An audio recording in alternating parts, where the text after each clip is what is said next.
બનાસકાંઠાના ધાનેરાથી રાજસ્થાનને જોડતો એકમાત્ર પુલ જર્જરિત હાલતમાં છે, જેના કારણે વાહન ચાલકોને ભારે હાલાકીનો સામનો કરવો પડી રહ્યો છે। ત્યારે હવે 2017માં આવેલા પૂરના કારણે રેલ નદીનો બાયપાસ રસ્તો શરૂ કરવાની માંગ ઉઠી છે। ધાનેરામાં આવેલું 2017 રેલ નદીનું પૂર વિનાશકારી સાબિત થયું હતું। તે દરમિયાન પાણીના નિકાલ માટે થઈને ધાનેરાથી ધાખા સહિત 15 ગામોને જોડતો રેલ નદીમાં આવેલ રોડ તોડી પાણીનો નિકાલ કરવામાં આવ્યો હતો। ત્યારથી રસ્તો તૂટેલો જ છે। એટલું જ નહીં, બાજુનો રેલ નદીના પુલની હાલત અત્યંત દયનીય બની છે, જ્યાં અકસ્માત કે કોઈ કારણોસર વાહન બંધ થાય તો ટ્રાફિક જામના દ્રશ્યો સર્જાય છે, જેના કારણે ઇમરજન્સીમાં 108ને પણ તકલીફ ભોગવવી પડે છે। તો દિવસ દરમિયાન માર્કેટયાર્ડ આવતા ખેડૂતો પણ મુશ્કેલીમાં મુકાયા છે।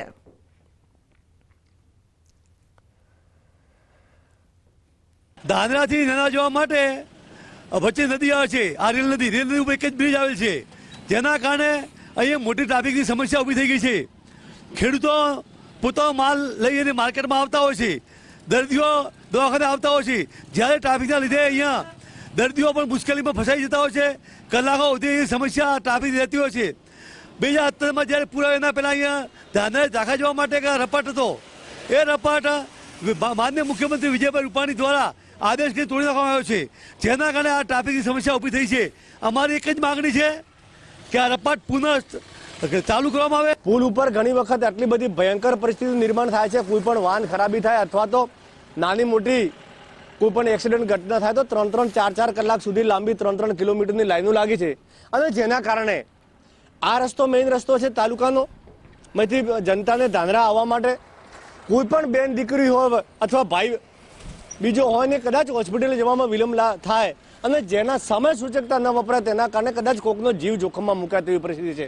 આ રસ્તો ધાખા તરફ જવાનો રસ્તો હતો। અમે અહીંયા પહેલા જતા હતા, અહીંયા 8 થી 10 ગામ જવાનો રસ્તો હતો। અહીંયાથી પબ્લિકને અવર જવર કરવામાં સારું રહેતું હતું। 2017ની અંદર પૂર આવવાથી આ રસ્તો તોડવામાં આવ્યો નદીના હિસાબે, અને એના પછી એની કોઈ મરમ્મત થઈ નથી, અને લોકોને અહીંયાથી જવા માટે પુલ ઉપરથી જવું પડે છે। પુલ ઉપર જવા માટે એમ્બ્યુલન્સો ને બધું ફસાયેલું હોય એટલે જવામાં તકલીફ પડે છે। એટલે સરકારને રજૂઆત છે કે ગામ લોકોને ત્રાસી ગયેલા છે અહીંયા પુલ ઉપર જવાથી, ખાડા ટેકરા છે, અને રસ્તો તોડ્યા પછી કોઈ એની મરમ્મત થઈ નથી। એટલે સરકારને હું એવું કહેવા માંગુ છું કે આ રસ્તો ચાલુ થાય। જો કે હાલ વૈકલ્પિક કોઈ રસ્તો ન હોવાથી પુલનું સમારકામ કરવા ધાનેરાના પૂર્વ ધારાસભ્ય નાથાભાઈ પટેલે પણ પત્ર લખીને માંગ કરી છે। તો સાથે સાથે છેલ્લા 7 વર્ષથી બંધ પડેલો રોડ રિપેર કરી ત્વરિત બાયપાસ તરીકે શરૂ થાય તેવી ગ્રામજનોની માંગ છે। રેલ નદી ઉપર જે પુલ બનાવવામાં આવ્યો છે એને લાંબો સમય થઈ ગયેલો છે, અને લાંબો સમય જીર્ણ પણ થયો છે, આમ કહો તો પણ ખોટું નથી। એટલે સરકાર સાથે મારી વિનંતી છે કે નવો પુલ બનાવવો જોઈએ, અને જે કંઈ પુલ ઉપર અત્યારે જે ખાડા પડ્યા છે એ ખાડાને તાત્કાલિક ધોરણે પુરાવા જોઈએ, નહીંતર અકસ્માત થવાનો ભય રહે છે, અને અકસ્માતના કારણે અને ઘણી વખત એક્સિડન્ટ થતો હોય તે વખતે પણ એ રોડ જામ થઈ જાય છે, અને રોડ જામ થવાના કારણે અડધો કલાક 2 કલાક 3 કલાક સુધી વાહન વ્યવહાર બંધ થાય છે। ધાનેરાથી રાજસ્થાનને જોડતો જે ઓવરબ્રિજ છે તેના ઉપર ટ્રાફિક જામના દ્રશ્યો સર્જાય છે। અત્યારે પણ આપ જોઈ શકો છો કે મોટા પ્રમાણમાં અહીંયા ટ્રાફિક જામના દ્રશ્યો સર્જાય છે, કારણ કે આ ધાનેરાથી રાજસ્થાનને જોડતો જે આ બ્રિજ આવેલો છે તે 700 થી 800 મીટર જેટલો આ લાંબો છે, અને આ બ્રિજ પર અનેક ખાડાઓ છે, અને અહીંયા વારંવાર ટ્રાફિક સર્જાતા વાહન ચાલકો મુશ્કેલીમાં મુકાતા હોય છે। બીજા આપને દ્રશ્યો બતાવીશ કે આ રેલ નદી છે, અને રેલ નદીની બાજુમાં 10 થી 15 ગામોને જોડતો એક રોડ આવેલો હતો, અને તે રોડ 2017થી તોડી દેવામાં આવ્યો છે। આ રોડ તોડી દેવાના લીધે આ જે ઓવરબ્રિજ છે તે ઓવરબ્રિજ ઉપર અનેકવાર લાંબો ટ્રાફિક જામ સર્જાતો હોય છે, અને આ ટ્રાફિક જામની અંદર અનેક એમ્બ્યુલન્સો પણ ફસાતી હોય છે, અને લોકો પણ મુશ્કેલીમાં મુકાતા હોય છે। ત્યારે ધાનેરા સહિત આજુબાજુના ગામના લોકોની માંગ છે કે તાત્કાલિક જે આ જૂનો રોડ હતો તે રોડ શરૂ કરવામાં આવે, અને તે રોડ શરૂ થાય તો આ બ્રિજ ઉપર ટ્રાફિકનું ભારણ ઓછું થાય, અને આ બ્રિજ ઉપર ટ્રાફિક જામ જે સર્જાય છે તે અટકે। કિશોર તુવર, ન્યૂઝ 18 ગુજરાતી, બનાસકાંઠા। તો સોમનાથ ભાવનગર ગામના લોકો ત્રાહિમામ પોકારી ઉઠ્યા છે. સોમનાથ ભાવનગર નેશનલ હાઈવે 51નું કામ છેલ્લા 8 વર્ષથી ધીમી ગતિએ ચાલુ છે, જે 3 વર્ષમાં પૂરું કરવાનું હતું. સૂત્રાપાડા તાલુકાના મોરેડા ગામે લોકોનું માનવું છે કે જો ઓવરબ્રિજ બનશે તો ગામ 2 ભાગમાં વહેંચાઈ જશે. ગામના સામા છેડે જવું હોય તો 3 થી 4 કિલોમીટર ફરવું પડે, તેથી ઓવરબ્રિજ વચ્ચેથી પસાર થવા માટે ગરનાળું આપવા માટે માંગ કરવામાં આવી છે. છેલ્લા 1-2 વર્ષથી આ માંગણી સંદર્ભે ઓવરબ્રિજનું કામ અટકેલું પડ્યું હતું.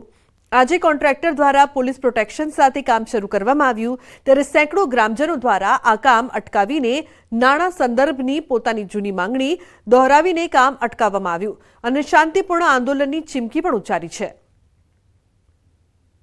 અમારા ગામની મધ્યમાં આંગણવાડી અને પ્રાથમિક શાળા અને પંચાયત આવેલી છે, સામે મંદિરો આવેલા છે. એટલે આ બંને પુલની વચ્ચે 330 મીટરનું અંતર છે. એટલે વચ્ચે આંગણવાડીની બાજુમાં એક પુલ મૂકવાની અમારી માગણી છે. અમે લોકોએ રજૂઆત કરેલી છે. અમારું ગામ છે એ બંને બાજુ 50-50% બેસેલું છે. અમારા ગામની વચ્ચેથી નેશનલ હાઈવે 51 પસાર થાય છે, બરાબર. ત્યારે અમે 2024માં ફેબ્રુઆરીથી અમે રજૂઆત કરતા આવીએ છીએ. અમને ઘણીવાર આપ્યું છે કે તમને આ કામ કરી આપશું, પણ એ અત્યાર સુધી કંઈ કામ કરવામાં નથી આવ્યું ને અત્યારે બળજબરીપૂર્વક કામ ચાલુ કરી દેવામાં આવ્યું છે. ગામનું ગામ જાણ્યું છે, એને થોડી ખબર હોય આવું શું થવા વર્ગું, પછી ગામને ખબર પડી કે અહીંથી લાહે સલાહે નહીં. આ નાલું છે એ વાહન વ્યવહારનું છે, હોળાનો રસ્તો, ઓયલું નાલું મટાણાનું. તો ગામને ક્યાં જવું? ગામના ડોહીમાં છે, નાના બાળકો આ સાઈડ છે, ઓલી સાઈડ મંદિર છે, અમારે આવર જવર ક્યાં કરવી? અત્યારે આવવા માટે કે કામ બંધ કરવું, અમને નાલું કરી આપો. તો આણંદની બોરસદ ચોકડી પર ગેરકાયદેસર ઝૂંપડપટ્ટીના દબાણો હટાવવા મામલે મંત્રી ભરતભાઈ પટાણીએ અસરગ્રસ્ત પરિવારોની મુલાકાત લીધી. મહત્વનું છે કે વર્ષોથી કલેક્ટર હસ્તક પ્લોટમાં 300થી વધુ કાચા પાકા ઝૂંપડા બનાવીને લોકો રહેતા હતા. આ દબાણકર્તાઓનું મંદિર તંત્ર તોડી નાખતા વિવાદ થયો હતો. ત્યારે ભારત સરકારના વિચરતી વિમુક્ત જાતિના વેલફેર બોર્ડના મેમ્બર ભરતભાઈ પટણી પરિવારોની મુલાકાત તેમણે લીધી. તેમણે કહ્યું કે પરિવારોની સમસ્યા સાંભળી તેમની સમસ્યા સાથે સરકારમાં હું રજૂઆત કરીશ. સાથે જ મકાન બનાવવા, પ્લોટ અને મંદિર બનાવી આપવા માટે તંત્રને તાકીદ કરી. વધુમાં 30 દિવસ સુધી અસરગ્રસ્તોને રહેવા જમવાની સુવિધા આપવા માટે કલેક્ટર અને એસપીને સૂચના અપાઈ છે. આજુબાજુના 50 ગામના લોકો ચૈત્રી નવરાત્રી અને નવરાત્રીની અંદર અહીંયા માતાજીની ધજા અને નિવેદ કરવા માટે અહીંયા આવતા હતા. એટલે એક આસ્થાનું કેન્દ્ર હતું. પણ દુઃખ સાથે કહેવું પડે મારે કે આ મંદિરનું જે ડિમોનેશન થયું ખરેખર નહોતું થવું જોઈતું. તો રાજકોટના ઉપલેટામાં તંત્રનું મેગા ડિમોલેશન. ગેરકાયદેસર કબજો જમાવેલ જમીન ઉપર તંત્રએ ડિમોલેશન હાથ ધર્યું છે. હાડફોડી ગામમાં સર્વે નંબર 18ની જમીન ઉપર પોલીસને સાથે રાખીને તંત્રનું બુલડોઝર ફરતા સ્થાનિકોનો હોબાળો. પ્રાંત અધિકારી ધોરાજી, ઉપલેટા મામલતદાર, ચીફ ઓફિસર અને પોલીસ સ્ટાફ હાડફોડી ગામમાં પહોંચ્યા હતા. મહત્વનું છે કે 1000 વીઘા જમીન ઉપર ગેરકાયદેસર કબજો કરાયો છે. 80 કરોડ રૂપિયાની જમીન ખાલી કરાવવાની કામગીરી હાથ ધરાઈ છે. અને મહત્વપૂર્ણ સમાચારની વાત કરીએ તો બનાસકાંઠાના ધાનેરાની જાડી પ્રાથમિક શાળા નંબર 2ના વિદ્યાર્થીઓ ખુલ્લામાં બેસીને અભ્યાસ કરવા મજબૂર બન્યા છે. શિયાળાની કડકડતી ઠંડીમાં બહાર બેસીને ધોરણ 1 થી 8ના વિદ્યાર્થીઓ અભ્યાસ કરી રહ્યા છે. જાડી સરકારી પ્રાથમિક શાળા નંબર 2માં 7 ઓરડાની ઘટ હોવાથી 2 પાડીમાં વિદ્યાર્થીઓ અભ્યાસ કરી રહ્યા છે. બીજી તરફ આ પ્રાથમિક શાળામાં 12 શિક્ષકોના મહેકમ સામે માત્ર 5 શિક્ષકો હોવાથી શિક્ષણ કાર્ય કરવું પણ મુશ્કેલ બન્યું છે. જો કે ગ્રામજનોની રજૂઆત બાદ પૂર્વ મંત્રી હરજીવનભાઈ પટેલે શિક્ષણ મંત્રીને પત્ર લખીને રજૂઆત કરી છે. શાળાનો પ્રશ્ન સાહેબ 2 વર્ષથી જર્જરિત ઓરડાઓ પાડી નાખવામાં આવેલ છે. 2 વર્ષ થઈ ગયા, આજ તારીખ સુધી બન્યા નથી. એ ઓરડાઓ તાત્કાલિક સરકારશ્રીને અમારી નમ્ર વિનંતી છે કે તાત્કાલિક આ ઓરડાઓનું બાંધકામ શરૂ થાય. પ્રોબ્લેમ અમારે જાડી 2 પ્રાથમિક સ્કૂલમાં સાહેબ ઓરડાની ઘટ મેન તો છે 7 ઓરડાની, પ્લસ કમ્પાઉન્ડ વોલ એટલે દિવાલ જે છે એ જ પણ જર્જરિત છે. અને પ્લસ મોટા પ્રમાણમાં તો મુખ્ય પ્રશ્ન તો 2 પાળી જે શિક્ષકની ઘટ છે 7 એ બાબત. એટલે છોકરાને આવવા જવામાં શિયાળાની કડકડતી ઠંડીમાં ખૂબ મુશ્કેલ પડે. નાના ભૂલકાઓ આવી શકતા નથી.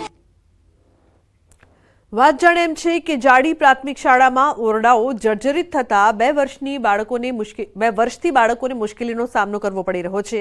ધોરણ 1 થી 8ની શાળામાં માત્ર 4 જ ઓરડા હોવાથી શાળા 2 પાળીમાં ચલાવવી જરૂરી બની છે. 375 જેટલા બાળકો ઓરડા વગર ભણવા મજબૂર બન્યા છે. તો બીજી તરફ શાળાની પ્રોટેક્શન વોલ પણ જર્જરિત હાલતમાં જોવા મળી રહી છે. 2 વર્ષથી બાળકો માટે પૂરતા ઓરડા ન હોવાથી બાળકોને મુશ્કેલી પડી રહી છે. જાડી પ્રાથમિક શાળામાં 7 ઓરડા અને 7 કાયમી શિક્ષકોની ઘટની શિક્ષણ મંત્રીને પણ રજૂઆત કરાઈ છે. ત્યારે વહેલી તકે સમસ્યાનું નિરાકરણ થાય તેવી ગ્રામજનોની માંગ ઉઠી છે. શાળાના રૂમ જર્જરિત થાય એટલે ડેમેજ કરી નાખવામાં આવે છે અને હજી 2 વર્ષ ઉપર થઈ ગયા છે, હજી સુધી શાળા અમારે બની નથી. અને આ શાળાની અંદર 374 અત્યારે હાલ સંખ્યા છે અને 2 પાળીમાં મંજૂરી આપેલી છે બેનશ્રીએ, એટલે અમારે શાળા બે પાળીમાં ચાલે છે. તો સાંગળી જઈને આપણા પ્રાથમિક શાળા જે સંભાળે છે કુબેરપી ડિંડોર, એમની પાસે જઈને લેટર એમને પ્રત્યક્ષ આપ્યો કે સાહેબ આ ઓરડા મંજૂર કરવાના કોઈ પણ હિસાબે છે. તેમને કહ્યું કે બનાસકાંઠા જિલ્લામાં લગભગ મેં 2700 જેટલા ઓરડા મંજૂર કર્યા છે. એ પૈકી તમારે જાડી ગામના પણ 8 ઓરડા મંજૂર કરવા માટે પ્રયત્ન કરીને ઝડપીમાં ઝડપી કામ થાય એવી હું સૂચના આપી દઈશ. તો ભાવનગર મનપાએ પશ્ચિમ વિસ્તારમાંથી પસાર થતી ગઢેચી નદીના શુદ્ધિકરણ પ્રોજેક્ટ હાથ ધર્યો છે. પ્રોજેક્ટ અંતર્ગત અમૃત 2 યોજના હેઠળ 70 કરોડના ખર્ચે ગઢેચી નદીનું શુદ્ધિકરણ થશે અને અડચણરૂપ દબાણ હટાવાશે, જેને લઈને મનપાએ 800થી વધુ દબાણકર્તાઓને નોટિસ આપી છે. 7 દિવસમાં દબાણ દૂર કરવાની નોટિસ મળતા ગરીબ પરિવારો ચિંતામાં મુકાઈ ગયા છે. અમે જોતું તો એટલું આપી દીધું છે એને, અને હવે અમારે ક્યાં જાવ, અત્યારે બધું પાડવાનું કે છે. અમે મજૂર માણસ છીએ, અમારા નાના છોકરા છે, અમારે ત્યાં ધંધા પાણી છે નહીં. અમને 50,000 કેસે અગાડી આપો તો મકાન આપી, અને કોઈ ભાડે નથી આપતા. લોન લઈને અમે મકાન બનાવ્યા છે. 4-5 મહિના પહેલા ડિમોલેશન આવ્યું હતું ત્યારે અમે 20 ફૂટ જગ્યા આપી દીધી હતી એમને. તો હવે શું કામ અમને હેરાન કરે છે? અમે નાના બચ્ચાવાળા છે, ટકનું લાવીને ટકનું ખાવાવાળા છે. સખી મંડળમાંથી લોન ઉપાડીને અમે મકાન બનાવ્યા છે. હવે એ લોકો એમ કે છે કે અમે નોટિસ આપી, ડિમોલેશન આવ્યું તમને પાડી દઈએ. અમે પાડી દેવા, જગ્યા દેવા તૈયાર છે, પણ આમાં અમને મકાન દે, જમીન દે, 100 વારનો પ્લોટ દે કે આવાસ યોજનામાં મકાન દે, તો અમે એ લોકોને ખાલી કરવા તૈયાર છીએ. બાકી આ અમે દેશું નહીં. તો મનપાએ ગૌરીશંકર તળાવથી ક્રીક સુધીના વોટર બોડીના બંને કાંઠે રહેતા 819 આસામીઓને નોટિસ ફટકારી. ઉપાધ્યાય સાહેબે જયારે બોર્ડર મળી ત્યારે સ્વતંત્ર 30 મીટરમાં લોકોએ પોતાના મકાન પાડી દીધા છે, છતાં પણ આ લોકોને સંતોષ નથી. મને એટલું લાગે છે કે આ લોકોને ગરીબી હટાવવામાં રસ નથી, ગરીબોને હટાવવામાં રસ છે. પણ અમે કોઈ પણ હિસાબે આ મકાનો પાડવા દેવાના નથી. હા, વૈકલ્પિક મકાનો આપે તો અમને વાંધો નથી, તો અહીંયા બધું અમે સાથે છીએ. પણ આ ગરીબ માણસોના પડકે ભાવનગર શહેર કોંગ્રેસ સમિતિ એની પડકે છે અને રહેવાની છે. ભાવનગર મહાનગરપાલિકાના વિકાસલક્ષી કામો માટે માન્ય નામદાર કોર્ટના ગાઈડન્સ મુજબ અમે કામ કરી રહ્યા છીએ. આગામી દિવસોમાં એમની જે માંગણી છે એ કમિશનર પાસે રજૂ કરવામાં આવી છે. સરકાર પાસેથી માર્ગદર્શન મેળવીને આગળની કાર્યવાહી કરવામાં આવશે. તો જૂનાગઢના ખડિયા ગામ નજીક આવેલ ભક્ત કવિ નરસિંહ મહેતા યુનિવર્સિટીના નવા ભવનનું કામ છેલ્લા ઘણા સમયથી ચાલી રહ્યું છે, છતાં નવા ભવનનું કામ પૂર્ણ થયું નથી. પોરબંદર, ગીર સોમનાથ અને જૂનાગઢના વિદ્યાર્થીઓ માટે અતિ મહત્વની યુનિવર્સિટી હોવા છતાં હાલ આ યુનિવર્સિટી ભાડાની ઇમારતમાં કાર્યરત છે. અહીંના વિદ્યાર્થીઓને નવું અને આધુનિક ભવન મળે તે માટે NSUI દ્વારા અનેક વખત રજૂઆત કરાઈ. હવે આવતા 6 મહિનામાં આધુનિક યુનિવર્સિટીનું ભવન તૈયાર થાય તેવી તૈયારી. આ વિસ્તાર વન્ય વિસ્તાર છે, સિંહ દીપડાનો ત્રાસ છે, એટલે જે કમ્પાઉન્ડ વોલ છે એ કમ્પાઉન્ડ વોલ નાની હતી પ્રમાણમાં, તો એ કમ્પાઉન્ડ વોલ અલગથી મંજૂર કરાવી. ઉપરાંત CCTV, ફાઈબર નેટવર્ક, આ બધી વસ્તુ પહેલા ટેન્ડરમાં હતી નહીં, એટલે બીજા ટેન્ડરની અંદર compound wall, remaining STP, landscaping, જે આખું યુનિવર્સિટીમાં જ્યારે એન્ટર થાય ત્યારે કાંઈક રોડ, રસ્તા, એપ્રોચ બરાબર હોવા જોઈએ. આ રાજ્ય સરકારને વિનંતી કરતા રાજ્ય સરકારે એક ફરી વખત સુધારેલી વહીવટી મંજૂરી આપી, અને આશા છે આવનારા 6 મહિનામાં આ સંપૂર્ણ કાર્ય પૂરું થશે. અવારનવાર રજૂઆત કરવામાં આવી છે કે આ યુનિવર્સિટીનું જે નવી યુનિવર્સિટી બની રહી છે તેનું કામ જલ્દીમાં જલ્દી પૂરું કરવામાં આવે. ત્યારે ક્યાંક ને ક્યાંક ગીર સોમનાથના વિદ્યાર્થીઓ હોય, પોરબંદરના વિદ્યાર્થીઓ અને જુનાગઢના વિદ્યાર્થીઓએ અનેક મુસીબતોનો સામનો આ ભાડાના બિલ્ડિંગમાં જે યુનિવર્સિટી ચાલી રહી છે ત્યાં કરવો પડી રહ્યો છે. તો આ તરફ આરોગ્ય મંત્રી ઋષિકેશ પટેલ અમદાવાદ સિવિલ મેડિસિટીની મુલાકાતે પહોંચ્યા. તો મેડિસિટીના નિર્માણધીન પ્રોજેક્ટની વિગતવાર સમીક્ષા માટે પહોંચ્યા હતા. તેઓ સાથે આરોગ્ય સચિવ ધનંજય દ્વિવેદી, આરોગ્ય કમિશનર હર્ષદ પટેલ પણ હાજર રહ્યા. મેડિસિટીની તમામ હોસ્પિટલના વડા, PIQના વડા પણ બેઠકમાં ઉપસ્થિત રહ્યા હતા.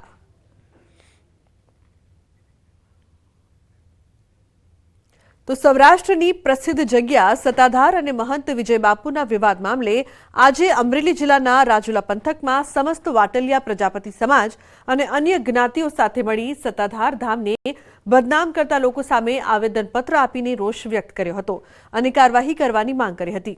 રાજુલા માર્કેટિંગ યાર્ડથી પ્રાંત કચેરી સુધી બાઇક રેલી યોજી આવેદનપત્ર આપી કડક કાર્યવાહી કરવાની માંગ કરી હતી. આગામી દિવસોમાં કડક કાર્યવાહી કરવામાં નહીં આવે તો મહિલાઓ પણ આ બાબતે વિરોધ કરશે.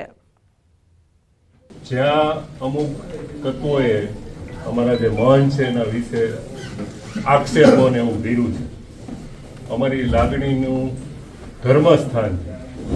આપ સાહેબને અમે એક અરજી રૂપી આવેદન આપીએ છીએ કે એમાં આપ સાહેબથી અમને મદદ જે થતી હોય એ રીતે ઉપર લેવલે કરી અને અમને મદદ કરે.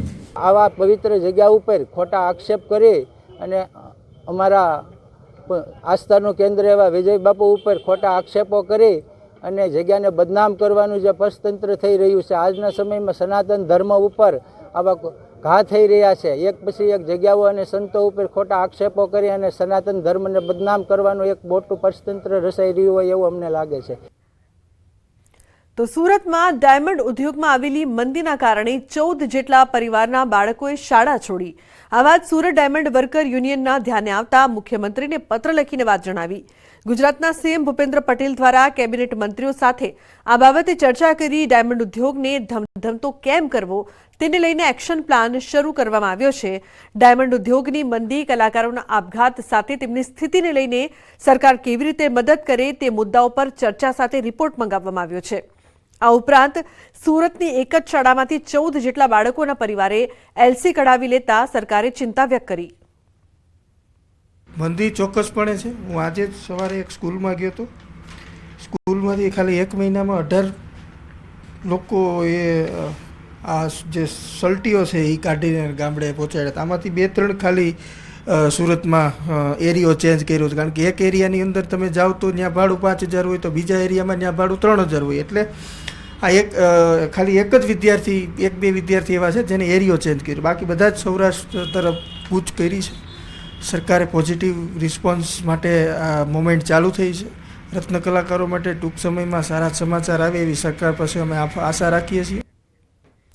સુરત જિલ્લામાં લૂંટારૂ બેફામ. બારડોલી કેનાલ રોડ પર લૂંટની ઘટના બની છે.